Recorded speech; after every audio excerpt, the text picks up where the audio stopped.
Em dezembro de 2023, foi aprovada a nova lei que afeta nós investidores. Eu quero comentar aqui de 5 pontos dessa nova lei, mas o principal que vai nos afetar é o último, que afeta os investimentos no exterior para a pessoa física. Mas eu acho que é importante a gente falar de todos. Vamos lá? Olá, investidores! Meu nome é Amanda Cecília, eu sou especialista em investimentos e se esse assunto te interessa, já se inscreve aqui no canal, tem vídeo toda semana e também me segue lá no Instagram, porque tô sempre comentando das coisas por lá. O governo federal tá sempre procurando novas formas de arrecadar dinheiro, inclusive porque se considera que é mais fácil arrecadar mais do que diminuir gastos no governo.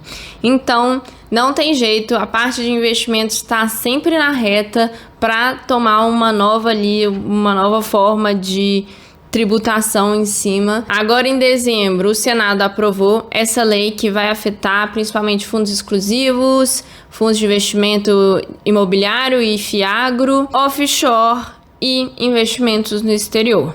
Então vamos tratar de cada um desses pontos para a gente ter bem claro o que mudou. Primeiro, sobre fundos exclusivos. Fundos exclusivos são fundos feitos para um único cotista, que então normalmente são patrimônios altos que colocam dinheiro nisso e inclusive era uma forma de diminuir a tributação ali dentro dos investimentos. Normalmente vale a pena para aqueles que têm mais de 10 milhões para investir. Ainda não tô lá, não é exatamente uma preocupação para mim, mas se for sua, muito bem, você tá no ótimo caminho.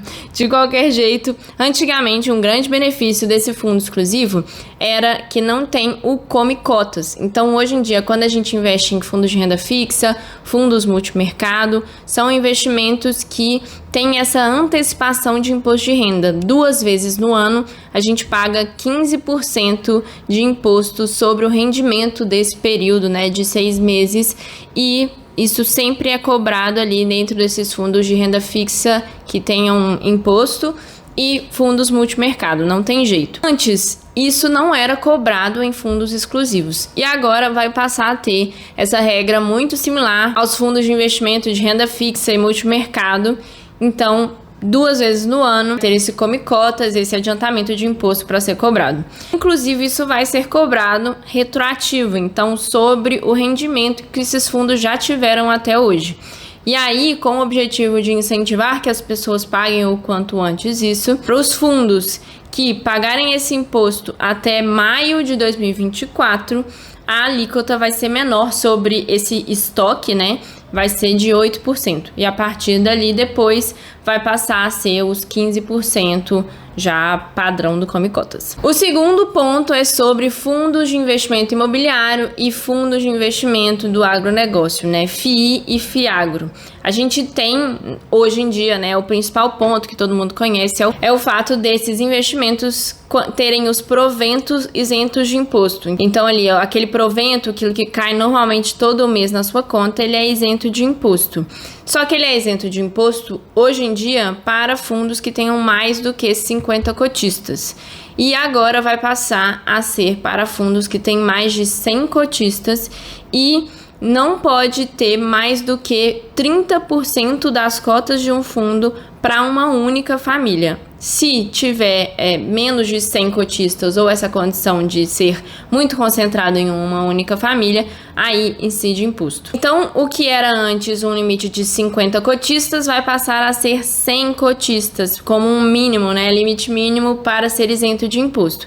E os fundos de investimento imobiliário e de agro na bolsa normalmente tem mais do que 100 cotistas, então isso não vai ser uma grande preocupação para quem simplesmente investe ali na bolsa, compra no home broker os seus fundos. Além disso, agora falando de FDIC, né, os fundos de investimento em direito creditório, que hoje em dia incide imposto, eles mudaram a regra para que, se o fundo tiver mais do que 67% do seu patrimônio em direitos creditórios, ele passa a ser isento de imposto. Então, isso é interessante ali nessa situação de direitos creditórios num fundo de renda fixa que tem crescido ao longo do tempo a procura dele, né, por investimento. Se você quiser um vídeo específico sobre o que é um FDIC, comenta aqui embaixo que a gente fala sobre isso também. Além disso, o quarto ponto incide em cima das offshore, que antes não tinha também come-cotas e vai passar a ter come-cotas. Então vai ter um pagamento de imposto sobre o rendimento do que tem ali dentro da offshore. Mas, nesse caso, ao invés de ser semestral, igual é com os fundos de investimento hoje em dia e que vai passar a ser com fundo exclusivo também, no caso da offshore, ele é anual. Então, uma vez por ano vai ter esse pagamento.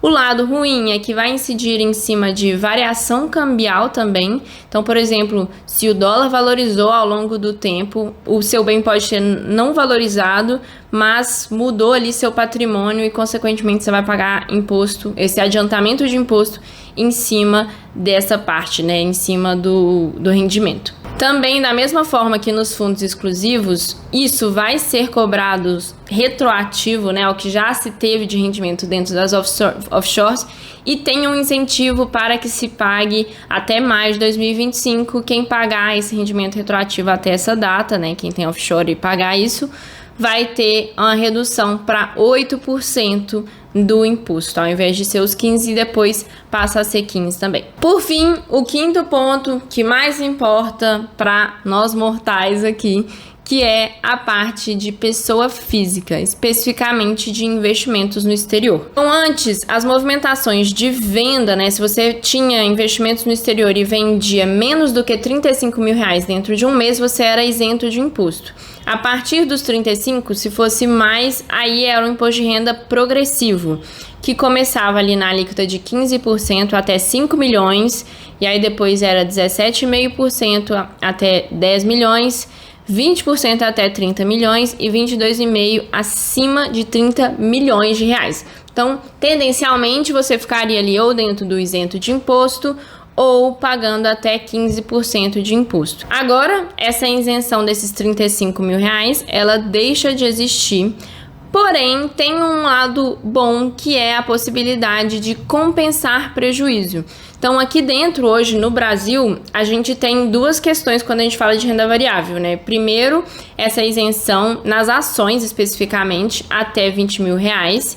E na renda variável, em geral, você pode compensar prejuízos anteriores dentro das mesmas categorias. Então, se você teve um prejuízo numa venda de ação e um lucro com uma venda de ação acima de 20 mil reais, você pode abater do lucro o seu prejuízo para pagar menos imposto.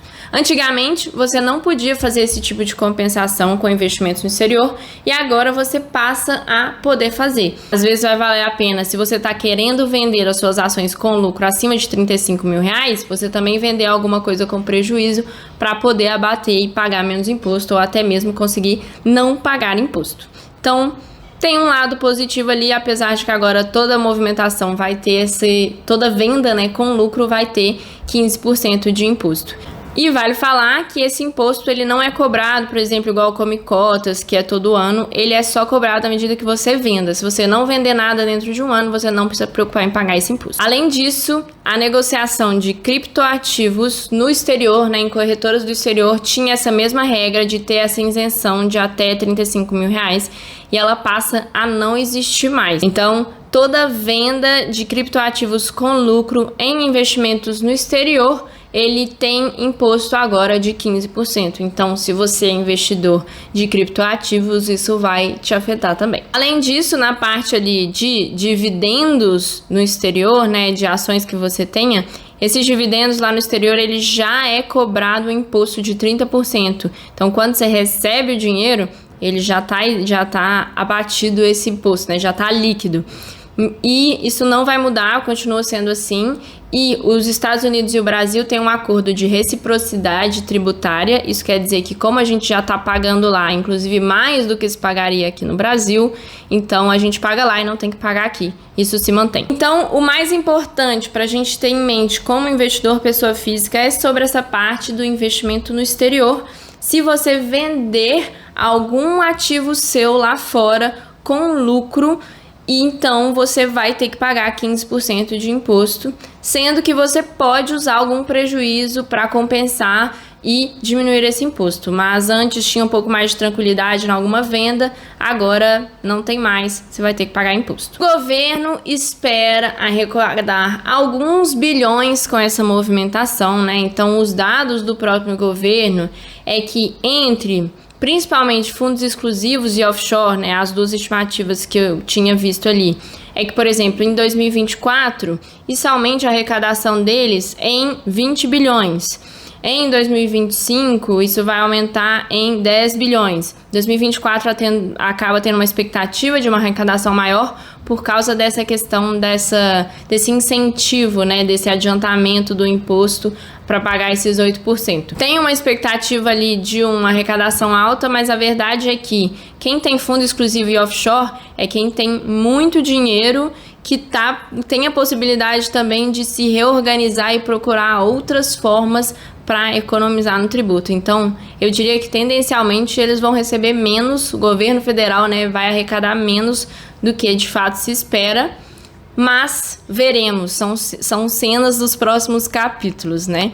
Se você quer entender melhor sobre algum dos pontos que eu falei aqui, sobre investimento no exterior ou criptoativos, enfim, se você tem interesse nesses assuntos e quer que eu traga aqui, comenta aqui embaixo para eu saber. Não esquece de se inscrever no canal, porque tem vídeo sempre aqui e a gente vai conversando sobre os principais assuntos do momento ou sobre assuntos que vocês trouxerem também. Obrigada, investidores, e até a próxima.